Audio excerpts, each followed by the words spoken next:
E seguimos com a nossa leitura das obras psicografadas. Estamos lendo A Caminho da Luz, ditado por Emmanuel a Chico Xavier.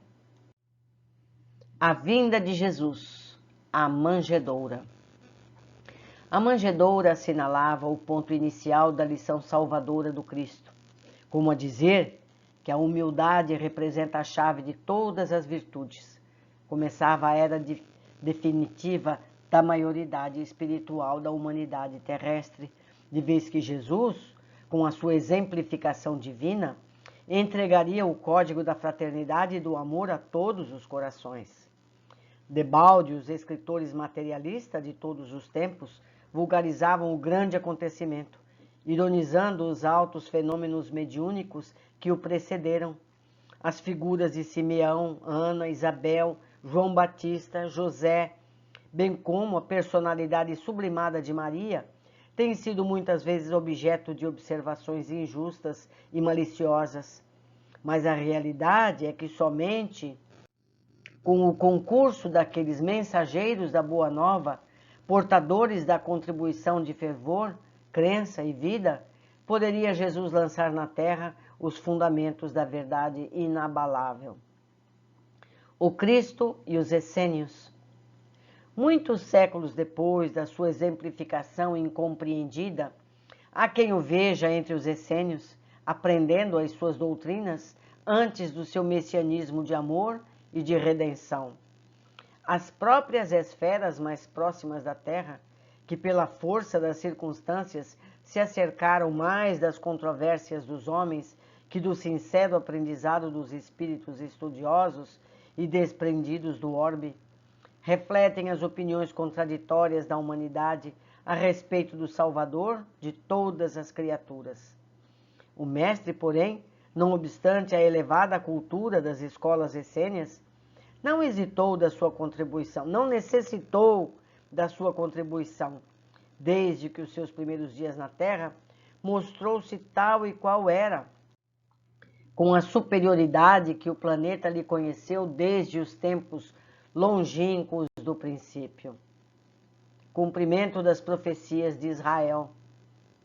Do seu divino apostolado, nada nos compete dizer em acréscimo das tradições que a cultura evangélica apresentou em todos os séculos posteriores à sua vinda à Terra, reafirmando, todavia, que a sua lição de amor e de humildade foi única em todos os tempos da humanidade.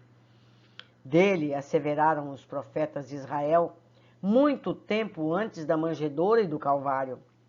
Levantar-se-á como um arbusto verde, vivendo na ingratidão e no solo árido, onde não haverá graça nem beleza.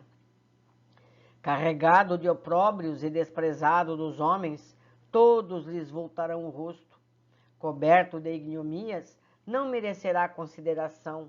É que ele carregará o fardo pesado de nossas culpas e de nossos sofrimentos, tomando sobre si todas as nossas dores. Presumireis na sua figura um homem envergado ao peso da cólera de Deus, mas serão os nossos pecados que o cobrirão de chagas sanguinolentas, e as suas feridas hão de ser a nossa redenção. Somos um imenso rebanho desgarrado, mas para nos reunir no caminho de Deus, ele sofrerá o peso das nossas iniquidades. Humilhado e ferido, não soltará o mais leve queixume, deixando-se conduzir como um cordeiro ao sacrifício. O seu túmulo passará como de um malvado e a sua morte como de um ímpio, mas desde o momento em que ofereceu a sua vida, verá nascer uma posteridade e os interesses de Deus hão de prosperar nas suas mãos. Eu faço aqui um parênteses para aqueles que acreditam que poderia ter sido diferente, que ele poderia não ter sido crucificado, que Judas poderia ter feito diferente. Não, tudo aconteceu como estava profetizado nos livros sagrados dos judeus, muito antes de Jesus nascer. Tudo aconteceu como deveria ter acontecido. Certo? É importante que a gente tenha isso gravado em nossa memória. Continuando. a grande lição. Sim, o mundo era um imenso rebanho desgarrado. Cada povo fazia da religião uma nova fonte de vaidades, salientando-se que muitos cultos religiosos do Oriente caminhavam para o terreno franco da dissolução e da imoralidade. Mas o Cristo vinha trazer ao mundo os fundamentos eternos da verdade e do amor.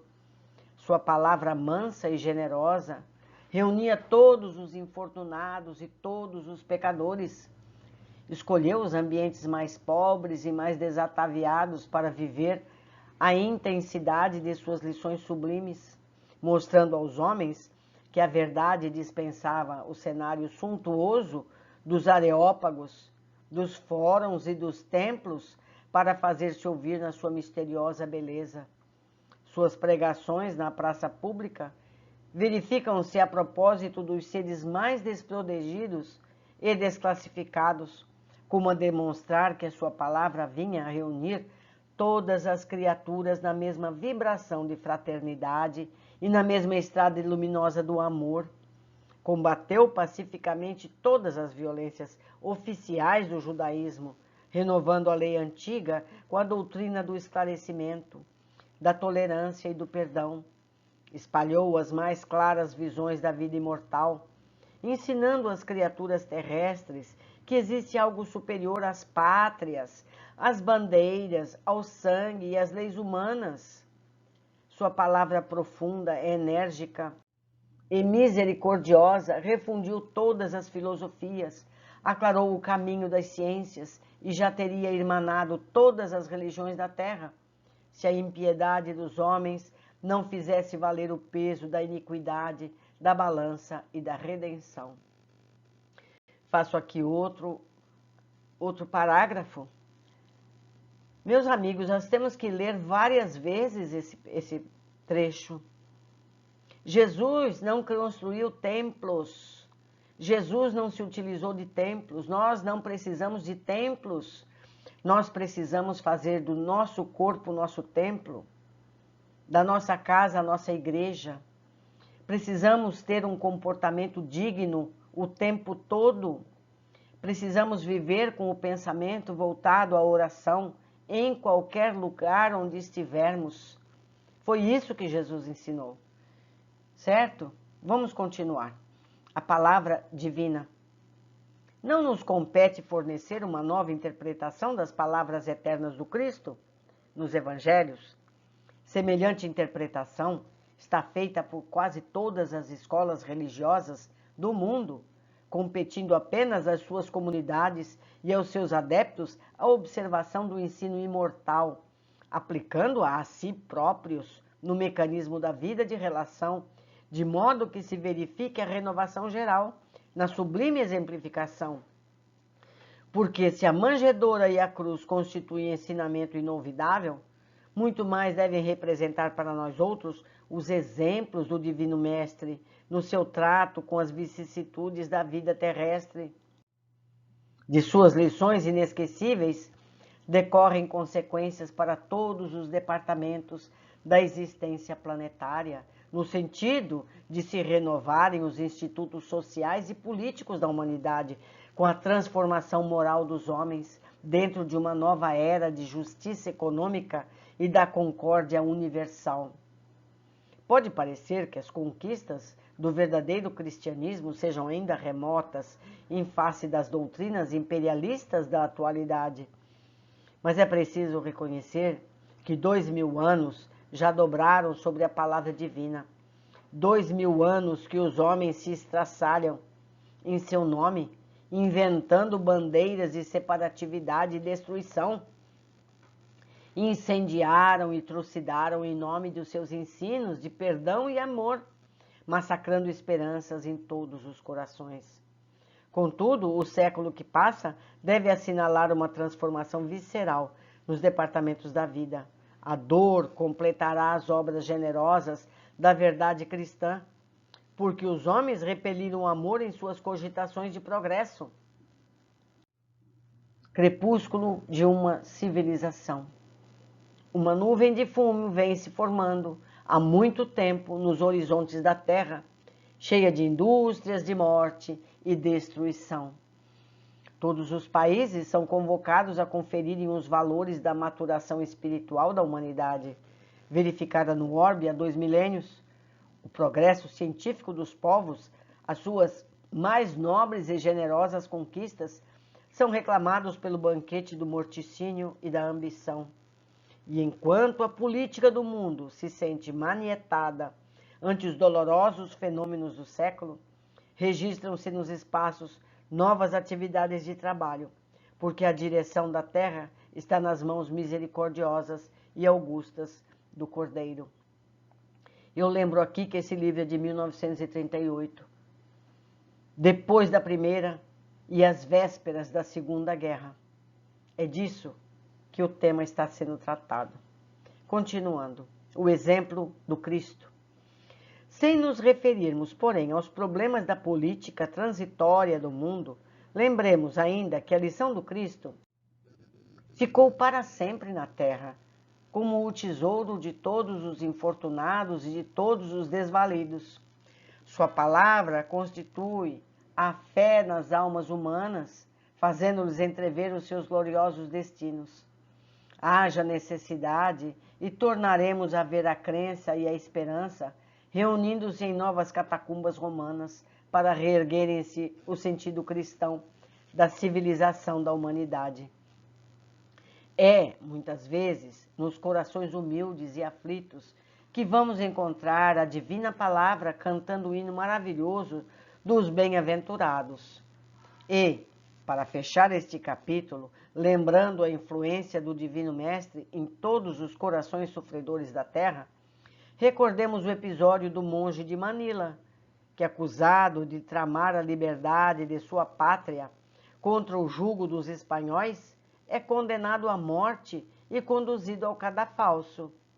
No instante do suplício, soluça desesperadamente o mísero condenado. Como, pois, será possível que eu morra assim? Inocente? Onde está a justiça? Que fiz eu para merecer tão horrendo suplício?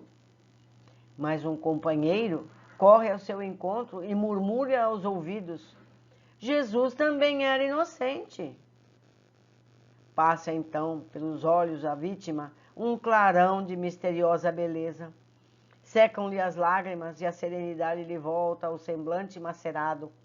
E quando o carrasco lhe pede perdão, antes de apertar o parafuso sinistro, ei-lo que responde resignado: meu filho, não só te perdoo, como ainda te peço cumpras o teu dever. É, meus amigos, se nós olhássemos com sinceridade para os ensinamentos de Jesus, todas as vidas do planeta Terra seriam muito diferentes. Viveríamos em fraternidade, amaríamos todos os povos, viveríamos em júbilo, ajudando-nos uns aos outros. Mas esse dia chegará, eu tenho a certeza. Eu aguardo todos vocês no nosso próximo capítulo.